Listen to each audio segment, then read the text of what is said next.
Baik, untuk perkembangan dari Sabah petang ini, kita bersama Rita Aloysius Malik dan antara fokus inkuis Zara diteruskan dengan keterangan saksi kanak-kanak. Terus dengan laporannya, silakan Rita.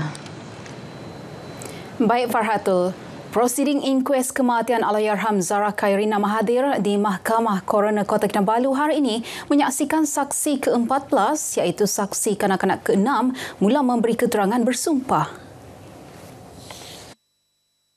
Prosiding tertutup ini bermula 11.30 pagi ditemani ayahnya selepas saksi kanak-kanak kelima selesai memberi keterangan sekitar 11.10 pagi. Menurut pasukan pegawai pengendali kes, prosiding berjalan lancar. Sementara itu, saksi kanak-kanak ke-7 dijangka tampil memberikan keterangan esok. Ekosistem halal Sabah bakal diperkasa dengan penubuhan makmal halal negeri. Ia dijangka mula beroperasi tahun depan di Kota Kinabalu. Projek berkenaan telah dibawa ke rancangan Malaysia ke-13 untuk kelulusan.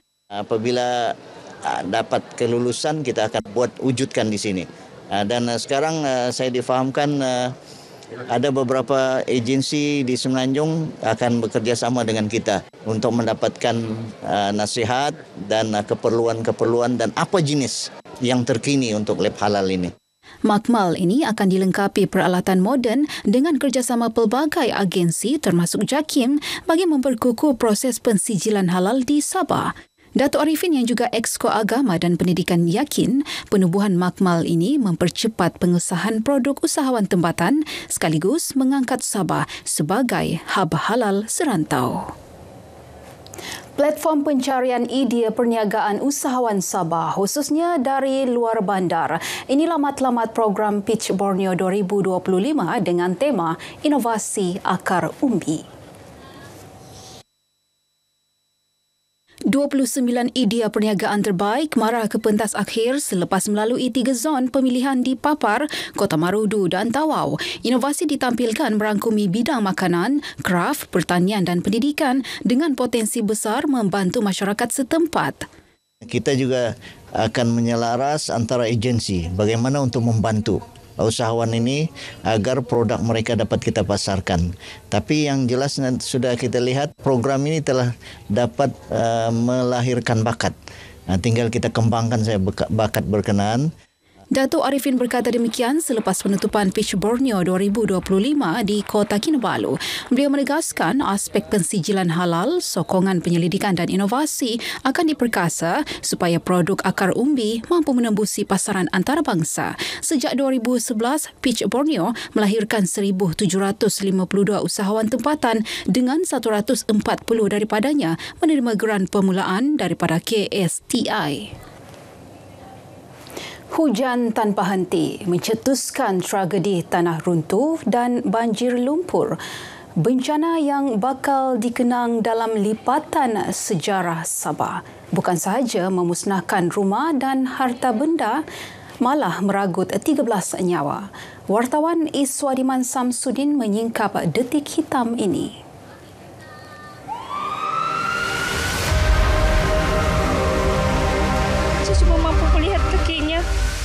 Masa itu sejak dan saya pun masa itu tengah dihimpit palang. Saya tidak mampu menyelamatkan bapa saya. Saya cuma mampu tengok mama saya kepala ini masuk dalam lumpur masa itu. Setelah berusaha untuk membebaskan diri saya dengan barang-barang yang menghimpit saya masa itu dengan kayu lantai kan. And then setelah ada gelombang kedua datang, dia bebaskan saya dan on the spot saya tarik kepala mama saya masa itu yang telah tenggelam dalam beberapa saat. Dan saya peluk dia kuat-kuat. 11 September, 4 rumah musnah di Kampung Sarapong, Pinampang. Seorang pesakit terlantar, guling gindar, 97 tahun terkorban. Aliran puing dari ketinggian 200 meter, kecuraman 70 darjah, jadi puncak utama. Jenny hanya sempat menyelamatkan diri sehelai sepinggang bersama abang dan ibunya yang juga pesakit terlantar. 4 hari kemudian, 3 lagi tragedi. 7 maut di Kampung Cenderakasih Inanam, 2 beranak di Kampung Muk dan 3 sekeluarga di Kampung Marahang Papar. benda yang berlaku itu kan sekelip mata saja. Terus saya tidak dapat buat apa-apa. Saya cuma bangunkan anak saya ketua, anak saya sulung. Saya coba pecahkan pintu, tapi tanah sudah menutupi pintu yang saya mau buka. Dan saya pusing ke belakang, naik ke atas ke bumbung. Saya cuma dengar suara anak saya yang sedang macam mendengus kesakitan. Saya tarik bini saya, lari saja. Saya teriak berbis begitu. Yang tangan dorang, dong karena tindis tanah. Lepas itu saya berlutut, saya kurik-kurik. Saya pegang tangan tidak dapat. Jadi saya panggil abang-abang saya, adik-adik saya teriak-teriak lah. Tiba-tiba saya dengar bunyi jatuh kan, saya keluar di ruang tamu bahasa.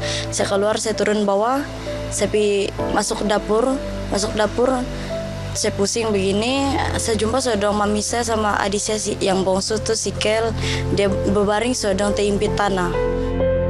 Lebih 50 kejadian tanah runtuh direkodkan sepanjang tempoh ini.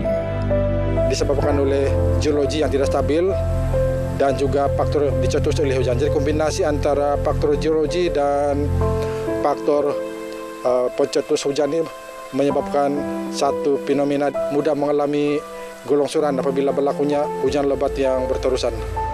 Banjir pula menambah derita. 6 daerah di isytihar bencana. Penampang, Beaufort, Membakut, Papar, Sipitang dan Bongawan. Menjejaskan hampir 4,000 penduduk.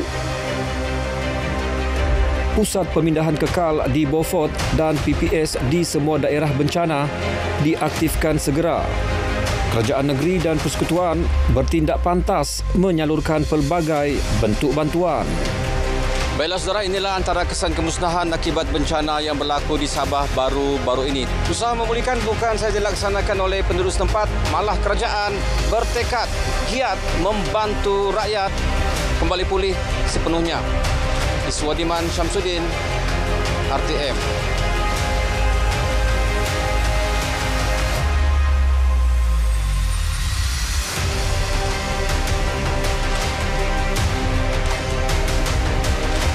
Pembinaan zoo mini di Sukau Kinabatangan. Cadangan ini perlu diberi perhatian sebagai usaha merancangkan sektor pelancongan dan ekonomi setempat.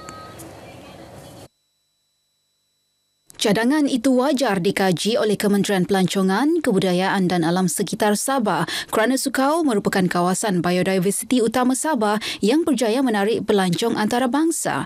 Presiden Persatuan Bangsa Sungai Sabah Sabas, Datuk Johari Janan yakin mini zoo itu bukan sahaja meningkatkan pendapatan pelancong dan menarik pelaburan asing, malah menjadi platform mempromosi adat dan budaya etnik sungai ke peringkat global.